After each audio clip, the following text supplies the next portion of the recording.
La reprise du culte à Monaco, photo signée Manu Vitali. Bonsoir à tous, ravi de vous retrouver en semaine mais également le week-end car l'information c'est 7 jours sur 7 sur Monaco Info. Premier week-end de déconfinement, on prend le large et on fait de belles rencontres.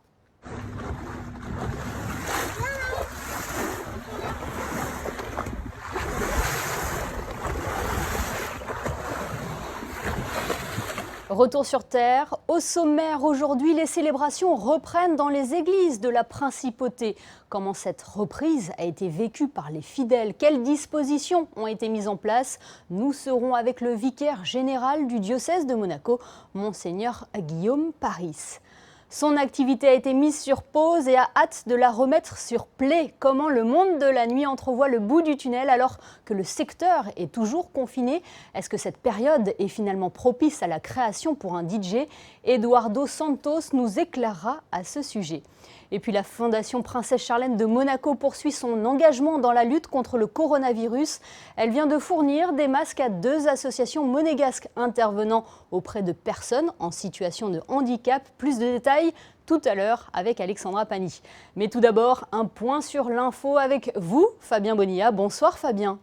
Bonsoir Émilie, bonsoir à tous. Nous débutons ce point info avec la journée mondiale de la Croix-Rouge qui a été célébrée ce vendredi. Le 8 mai correspond à la date de naissance d'Henri Dunant, le fondateur de cette grande institution. Cette année, pas de braderie sous le chapiteau, vous vous en doutez, mais il est important de saluer le travail gigantesque effectué par l'ensemble des bénévoles de la Croix-Rouge monégasque. Un travail quotidien depuis le début de cette crise sanitaire. Les bénévoles de la Croix-Rouge monégasque sont intervenus par exemple dans le suivi des personnes touchées par le Covid-19, dans la livraison de fournitures d'équipements de protection individuelle, plus de 23 000 livraisons, sans oublier le travail au call center et j'en passe. Alors pas de grande braderie cette année, je viens de vous le dire, mais sachez qu'une date a déjà été fixée pour l'année prochaine et ce sera le samedi 15 mai 2021. On sort des frontières monégasques, Fabien, et on parle de l'aéroport de Nice-Côte d'Azur et de son plan sanitaire. Oui, alors que la France va débuter son déconfinement lundi, le 2e aéroport de France, dont Monaco est actionnaire, a pris des mesures afin de renforcer la qualité sanitaire de ces 2 terminaux. Désinfection, masques, distributeurs de gel. Quelques exemples, un robot autonome émettant une lumière UV virucide va être mis en place. La ventilation sera munie des mêmes filtres utilisés dans les hôpitaux. Pour son personnel, l'aéroport a prévu des parois en plexiglas. Avec la forte chute du trafic aérien, seul le terminal 2 continue à opérer des vols. La fin du confinement en France devrait permettre peu à peu, doucement, une reprise de l'activité. Des airs, on passe à la mer avec le Monaco Solar and Energy Boat Challenge du 30 juin au 4 juillet prochain. Et oui, une 7e édition maintenue cet été, mais attention, une formule qui se réinvente. Pour rappel, cette manifestation est dédiée à la course et à la construction de bateaux solaires ou à énergie renouvelable. Elle se déroule au Yacht Club. Eh bien, cela devient pour l'occasion une compétition virtuelle. Cette manifestation a réuni l'année dernière des chercheurs, des étudiants, des géo-trouve-tout ou encore des professionnels du yachting. 350 au total. Eh bien, cette année, il faudra être derrière son ordinateur avec des échanges en ligne. Les candidats doivent élaborer une présentation écrite de leur projet accompagnée de photos, croquis. Il faut prouver l'efficacité des matériaux et que ces futurs bateaux, évidemment, puissent naviguer. Si cela vous intéresse, allez sur le www.mcsebc.org ou contactez le Yacht Club. Merci Fabien. C'était un retour attendu par les fidèles. Depuis lundi, les églises et cathédrales de la Principauté ont rouvert leurs portes. Une reprise prudente cependant, car le diocèse de Monaco n'oublie pas l'épreuve que nous venons de traverser. Pour en parler, nous sommes avec le vicaire général. Bonsoir, Monseigneur Paris. Bonsoir Émilie. Merci d'être avec nous. Cela a été une semaine particulière pour vous, avec la reprise des célébrations. C'est un soulagement pour vous, mais également aussi pour les fidèles, j'imagine. Moi, la première chose que j'aurais envie de dire, c'est de remercier déjà le gouvernement princier pour la confiance dont il nous témoigne quant à notre volonté et notre capacité de respecter les mesures sanitaires qui accompagnent cette première phase du déconfinement. Et donc depuis lundi, effectivement, il peut y avoir la reprise du culte public. Et je pense que c'était quelque chose qui était vraiment attendu par les fidèles, qui contribue à la cohésion sociale, à la résilience de la population. Et donc on en est très satisfait. Voilà. Une reprise réelle mais prudente. Le port du masque est obligatoire par exemple, un nombre de personnes limité dans les cathédrales et dans les églises. Il y avait ce besoin de reprendre et en même temps cette conscience de se dire bon, il faut respecter les règles sanitaires. Le mot même église qui vient du grec ecclésia et qui veut bien dire assemblée. Donc voilà, le chrétien peut prier tout seul, mais le chrétien ne peut pas être seul. Il n'y a pas juste Dieu et moi, il y a Dieu, mes frères et moi. Et donc c'était fondamental pour les chrétiens de pouvoir reprendre le culte. Alors il y avait cette volonté et en même temps il faut répondre aux exigences sanitaires. Donc le port du masque, c'est la mesure peut-être la plus visible en entrant. On se dit voilà, il faut porter un masque. Et puis c'est surtout la question de la distanciation qui devait être respectée. Donc on a fait un petit calcul et grosso modo on a établi le nombre de fidèles que pouvait recevoir chaque église. À peu près 20% de sa capacité habituelle. La reprise du culte, aussi accessible à tous, vous avez décidé de multiplier les célébrations dans tous les lieux de culte de Monaco. Oui, à partir du moment où on réduit la capacité d'accueil, évidemment, si vous aviez une messe d'habitude à 10 heures, je dis n'importe quoi, où il y avait 100 personnes, et que votre église peut recevoir que 50, on se dit, voilà, on va dire 2 messes, en espérant que les gens se répartissent à peu près comme il faut. Alors on l'a bien compris, les messes se célèbrent autrement maintenant. Cette semaine était une période d'entraînement. On savait bien qu'en semaine, il y allait y avoir moins de monde, comme toujours.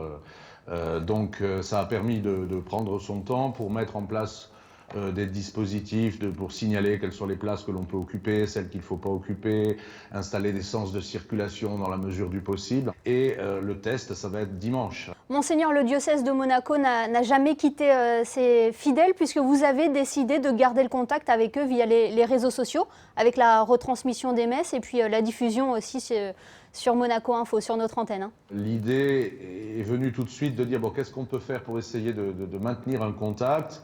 Et donc on a réussi à assurer, entre autres grâce à vous, cette retransmission d'une prière le matin, de la messe quotidienne qui était célébrée par différents prêtres dans différentes églises. Mais évidemment, on a très vite ressenti aussi que c'était quelque chose qui ne compensait pas. C'était une petite aide et la vie chrétienne, elle ne pouvait pas se résumer à ça. Pâques a été célébré par écran interposé, si on peut le dire comme ça. Qu'en est-il des célébrations de l'Ascension et de la Pentecôte ? Alors les célébrations de Pentecôte, de l'Ascension n'ont pas le caractère aussi festif que la fête de Pâques, où il y a beaucoup de cérémonies particulières. Donc finalement, ces deux fêtes qui arrivent vont être vécues, j'imagine, un petit peu comme un dimanche ordinaire. Donc avec la possibilité pour ceux qui le souhaitent d'aller à l'église. Et comme on a dispensé certains de le faire, on a décidé aussi, grâce aussi à votre soutien, de continuer à diffuser une messe dominicale. Donc on diffusera, je pense, la messe du jeudi de l'Ascension et la messe du dimanche de Pentecôte, pour ceux qui préféreraient, par prudence, ne pas aller à l'église. Un dernier point, Monseigneur Paris. Cela peut paraître étrange, mais Monseigneur David n'avait pas encore rencontré tous les prêtres de Monaco et c'est désormais chose faite avec le déconfinement. Oui, on a profité de l'autorisation de se déplacer à nouveau pour réunir, avec toutes les mesures d'hygiène nécessaires, les prêtres. Et pour la plupart d'entre eux, c'était la première fois qu'ils revoyaient l'évêque, non pas à travers un écran, mais en réel, depuis le jour de son ordination. Donc il était déjà, je pense, lui, très content de pouvoir rencontrer physiquement les prêtres. Et de même, les prêtres étaient contents de revoir l'évêque au bout de 2 mois. Merci beaucoup, Monseigneur Paris, vicaire général du diocèse de Monaco. Les personnes vulnérables, donc invitées à rester prudentes. Durant le confinement, les personnes en situation de handicap ont fait également l'objet d'une vigilance particulière. Alexandra Pani, vous êtes justement avec la présidente de l'association monégasque des handicapés moteurs. Oui, tout à fait, Émilie. Nous nous trouvons donc au sein de l'association ici. C'était l'occasion de la remise de masques de la part de la Fondation Princesse Charlène. Et je suis avec Annie, qui est la présidente de l'association. Vous, comment ça se passe par rapport à vos affiliés? Est-ce que vous avez eu un retour? Comment est-ce qu'ils se sont sentis durant ce confinement? Oui, d'abord au tout début, ils ont eu le conseil par le gouvernement de se confiner même un petit peu avant. Donc c'est sûr qu'ils sont très disciplinés, mais c'est sûr qu'ils souffrent aussi de rester tout le temps enfermés, parce qu'ils ont l'habitude de sortir et tout. Donc là, petit à petit, ils commencent à sortir, mais pas dans des lieux qui sont très fréquentés. Et puis bientôt, nous allons attaquer nos ateliers pour qu'ils se retrouvent ensemble en respectant les distanciations.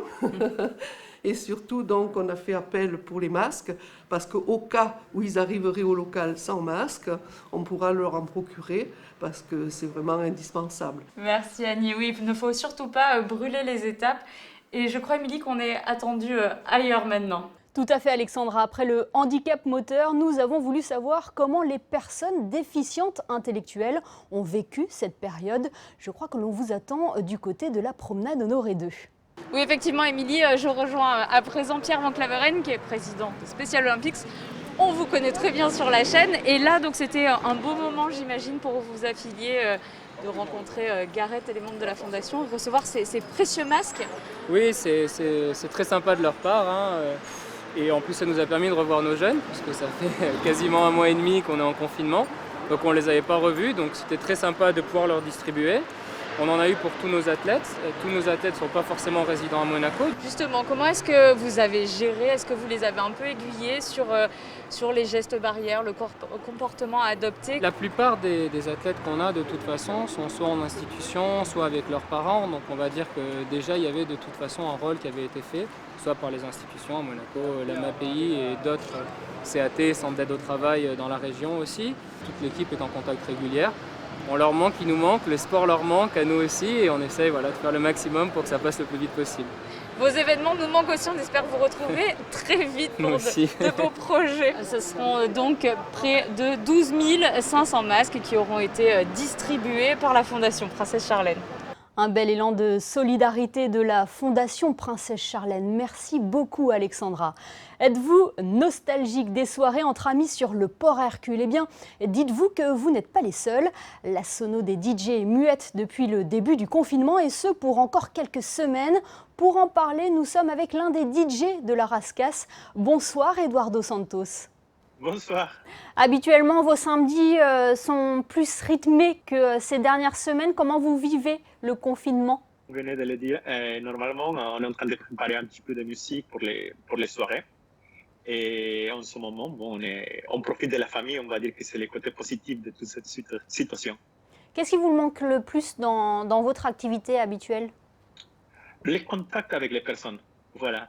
Quand on sort et on voit qu'il n'y en a pas beaucoup de monde à l'extérieur, et pour notre métier, voilà, ça manque ce contact avec les personnes, voir les personnes sourire, parce qu'à la fin, avec la musique, on enlève des sourires aussi à la personne et on donne des sourires à les personnes aussi. Vous avez fait des lives sur les réseaux sociaux? Oui, j'en ai fait quelques-unes, quelques lives. En ce moment, je pense qu'il y en a beaucoup trop. Donc voilà, on essaye de ne pas trop faire non plus.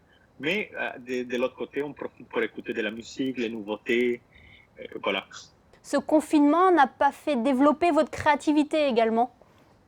Non, pas du tout. Je pense que ça fait des bien en même temps pour les DJ qu'on joue dans des bars ou des discos où les décibels ils sont très hauts. Ça permet de reposer aussi les oreilles. Donc malheureusement, dans toute cette situation, il y a un côté positif pour les DJ, pour se reposer. Et en même temps, même pour l'environnement, ça fait moins de pollution aussi. Donc, je pense que ça, c'est le côté positif. Habituellement, vos journées, elles étaient rythmées comment? Oui, en fait, je suis responsable du bowling de la Mi-Box. Donc, la journée, je suis là jusqu'à tard le soir. Et ensuite, je me déplace en boîte de nuit à la Rascasse pour jouer les samedis ou les vendredis. On ne vient plus vous embêter à vous réclamer un morceau à chaque fois, en fait. Hein. Bon, je ne dirais pas de m'embêter parce qu'à la fin, c'est notre métier, donc on doit faire plaisir à tout le monde. C'est vrai qu'il n'y en a pas beaucoup de travail. Il n'y en a pas de travail, en fait, à cause de toute cette situation. Mais les personnes, ils font la création musicale, et ils écoutent de nouveaux morceaux. On regarde ce qu'ils font les autres DJ aussi pour avoir un petit peu des idées. Et les choses positives, il faut tout le temps les prendre. Les bonnes idées, il faut les prendre tout le temps. Je suis de cet avis-là. Comment vous les voyez ces prochaines semaines, Eduardo? Parce que la réouverture des restaurants, des boîtes de nuit, ce n'est pas encore à l'ordre du jour. Bon, je pense que ça va être compliqué par rapport à notre métier. Je ne pense pas simplement qu'à moi, je pense à beaucoup de personnes qui sont dans les bars, dans les clubs, Et dans le domaine des nettoyages, je pense que la saison, ça ne va pas être top non plus, parce que si on arrive à ouvrir, je pense, mi-juin, ça sera plus que la moitié de la saison, donc c'est compliqué. Ça s'annonce compliqué. Eduardo, vous connaissez le réseau Malizia? Oui, j'ai vu sur mon Facebook, c'est sur Monaco Info, c'est ça, c'est lié à Monaco Info, oui. Exactement. Voilà. Ce que je vous propose, c'est de nous faire une petite vidéo pour alimenter notre réseau et participer à votre façon. Sûr, avec grand plaisir, avec grand plaisir. La transition est toute trouvée. Eduardo, restez avec moi puisque nous allons découvrir ensemble le best-of de vos publications sur le réseau Malizia. Merci Eduardo. Merci à vous.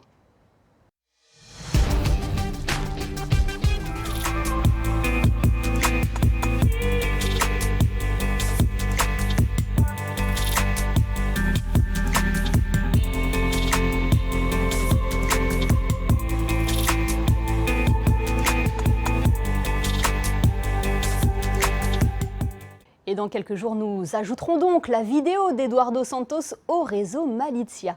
Nous retrouvons à présent Fabien Bonilla qui a encore quelques informations pratiques à nous dévoiler.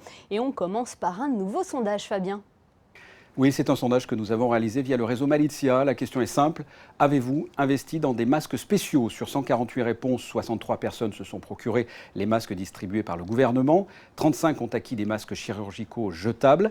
30 voulaient des masques originaux avec des motifs. 6 ont confectionné leurs propres masques. 5 personnes se sont procurées des masques avant la distribution effectuée par le gouvernement.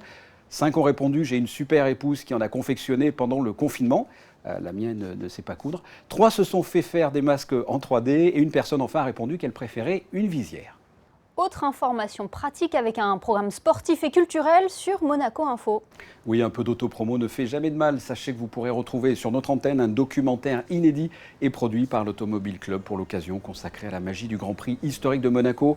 Une compétition avec des bolides emblématiques qui ont fait l'histoire du Grand Prix. Cette compétition, je vous le rappelle, devait se dérouler en ce moment même. Votre rendez-vous télé ce dimanche à 14h30 et à 16h30 et puis juste après, dimanche à 17h, de la musique avec les 2 derniers épisodes de l'opéra Falstaff de Verdi, un opéra qui a été joué à Monaco l'année dernière. Et pour finir, quel temps va-t-il faire ce dimanche, Fabien ? Eh bien, nous aurons, ou nous devrions avoir, un temps mitigé pour dimanche avec parfois des nuages et parfois quelques éclaircies. Il se peut qu'il pleuve en fin de journée. À noter quelques rafales de vent par moment allant de 30 à 40 km/h. Quant aux températures, elles varieront de 15 à 19 degrés. Le soleil se lèvera à 6h09 pour se coucher à 20h44. Et ce dimanche, nous fêterons le saint patron des laboureurs et des agriculteurs, Saint Isidore. Merci Fabien et merci à vous de nous être fidèles chaque soir sur Monaco Info, y compris le week-end. Continuez de nous alimenter en témoignages, en informations, en photos et en vidéos en rejoignant le réseau Malizia. On se retrouve demain pour une émission Best-of sur Monaco Info.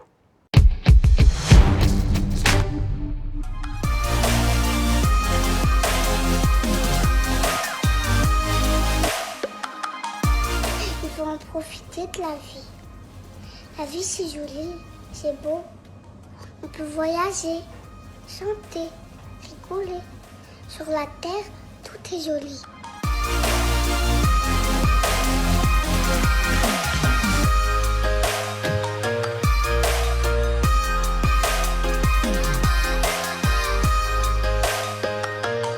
Les diamants, les chansons douces, les bébés, tout ça c'est chouette, du coup il faut en profiter. Tu veux que j'aille te chercher un cookie? Oui. J'y vais mon cœur.